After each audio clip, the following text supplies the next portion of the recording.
नमस्कार. आज यमद्वितीया. यमद्वितीया म्हणजे भाऊबीज. या दिवशी बहिणीनं भावाला ओवाळावं आणि भावाने बहिणीला काहीतरी ओवाळणी द्यावी. यमद्वितीया आणि भाऊबीज या दोन एकाच दिवशी येणाऱ्या बीज आणि द्वितीया हे एकच.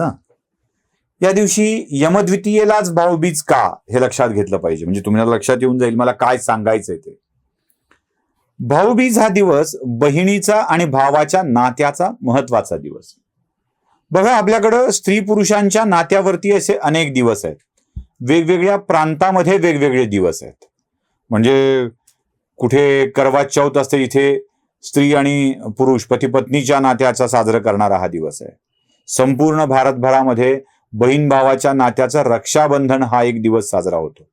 खरं तर या दिवसाचं अजून एक वेगळं महत्व आहे. रक्षासूत्र अनेकांनी अनेकांना बांधायचं आहे. राजाला प्रजेनी बांधायचं आहे आणि सांगायचं येनबद्धो बलिराजा दानवेंद्रो महाबली. म्हणजे हे बळीराजा, तू दानवेंद्रातला महाबळी आहेस आणि तू माझ्या चल अचल संपत्तीचं रक्षण कर. बळीराजाला बांधायचं रक्षासूत्र आहे.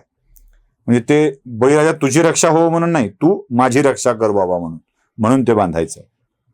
तसं बहिणीनं भावाच्या हातावरती रक्षासूत्र बांधायचं आहे. त्याचे दोन अर्थ आहेत. एक आहे तुझंही रक्षण हो वाईट गोष्टीपासून, आणि दुसरं आहे तुला सतत स्मरण राहो राखी पौर्णिमेच्या दिवशी रक्षासूत्र बांधून, आणि भाऊबीजेच्या दिवशी ओवाळणी करायची आहे आणि पुन्हा एकदा स्मरण करून द्यायचं आहे. यमद्वितीयेला भाऊबीज का म्हणायचं तर हेही फार महत्वाचं आहे. यमयमी संवाद पुराणातील जरा वाचून बघा, आणि त्यात यमयमी दोघं बहीण भाऊ बहीण आपल्या पतीविषयी आपल्या भावासोबत चर्चा करते. तो कसा असला पाहिजे, काय असला पाहिजे या संबंधीची चर्चा करते.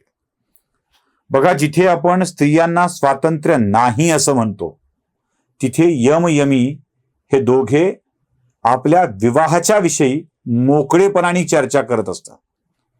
मला तेच सांगायचंय नेमकं. स्त्रियांना भारतात स्वातंत्र्य नव्हतं अशी जी हकाटी पेटली जाते, स्त्रियांनी शास्त्र वेद याचं अध्ययन करू नये अशी जी हकाटी पेटली जाते, ती एकदम खोटी आहे. एकदम खोटी आहे. म्हणजे काही नावच सांग, म्हणजे स्त्रिया युद्धात जाऊ नयेत, स्त्रियांनी शास्त्र शस्त्र दोन्ही बघू नये, स्त्रियांना विशेषाधिकार नाही, ती नेहमी पतीची सेवा करत असली पाहिजे. मनुस्मृतीच्या 1-2 श्लोकांचा अर्थ बदलून हे सांगण्याची सवय लागलेली आहे. मला जरा काही उदाहरणं तुम्हाला सांगायची आहेत. म्हणजे भारतीय संस्कृतीनं, सनातन संस्कृतीनं कशा स्वरूपामध्ये हे सगळं करून ठेवलंय, सांगून ठेवलंय ते तुमच्या लक्षात येणं आवश्यक आहे. काही नावं वाचतोय.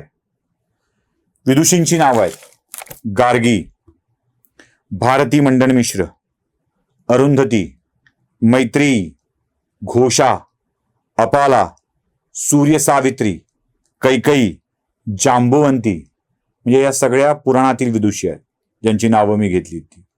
कदाचित तुमच्या या सगळ्या नावांचा मी उच्चार करत असताना अनेकींचं चरित्र तुमच्या डोळ्यासमोरून जात असेल, किंवा काही जणांना या स्त्रियांच्या विषयी माहीत पण नसेल.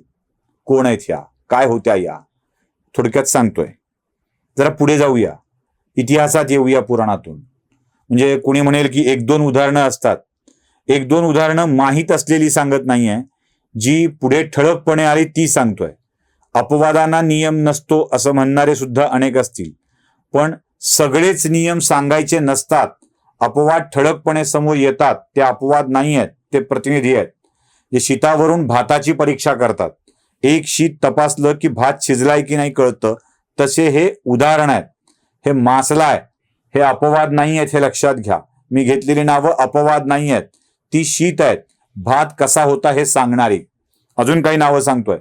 मध्य प्रदेशामधली राणी दुर्गावती आठवत असेल, इतिहासातलं उदाहरण आहे. कर्नाटकातली केत्तूरची राणी चेन्नम्मा आठवत असेल. उत्तर प्रदेशातली राणी लक्ष्मीबाई आठवत असेल.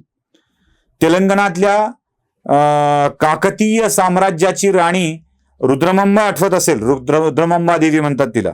1261 आपल्या गणपती देव नावाच्या पित्याच्या पराभवानंतर पित्याचा सन्मान जागा करण्यासाठी आत्ताच्या तेलंगणा राज्यातलं महासाम्राज्य रुद्रमांबानं आपल्या ताब्यात घेतलं आणि त्याचा विस्तार केला, त्याला एक बळ प्राप्त करून दिलं.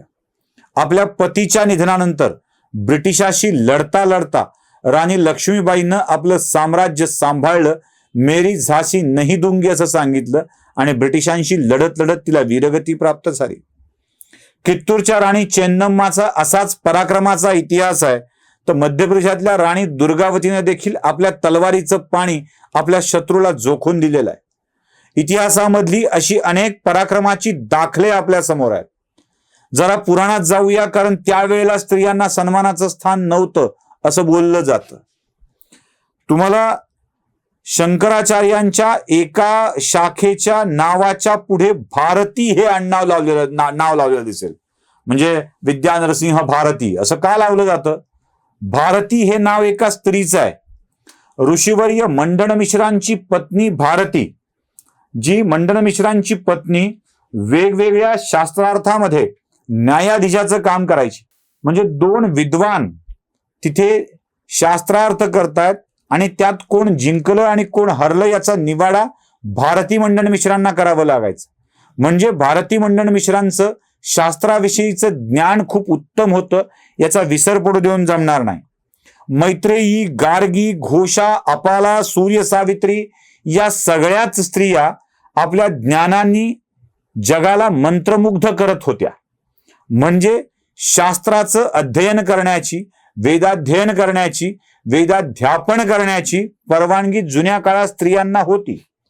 ऋषीवरांच्या आश्रमामध्ये ऋषीपत्नी काम करत होत्या, म्हणजे त्या मुलांना शिकवतही होत्या. अनेक गुरुकुलांच्या मध्ये राजकुमारांच्या सोबत राजकुमारी देखील असल्याचं आपल्या लक्षात येईल.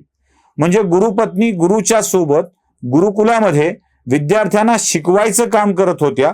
एवढंच नाही तर विद्यार्थिनींनाही शिकवायचं काम करत होत्या. म्हणजे ज्ञान हे सगळ्यांसाठी उपलब्ध होतं.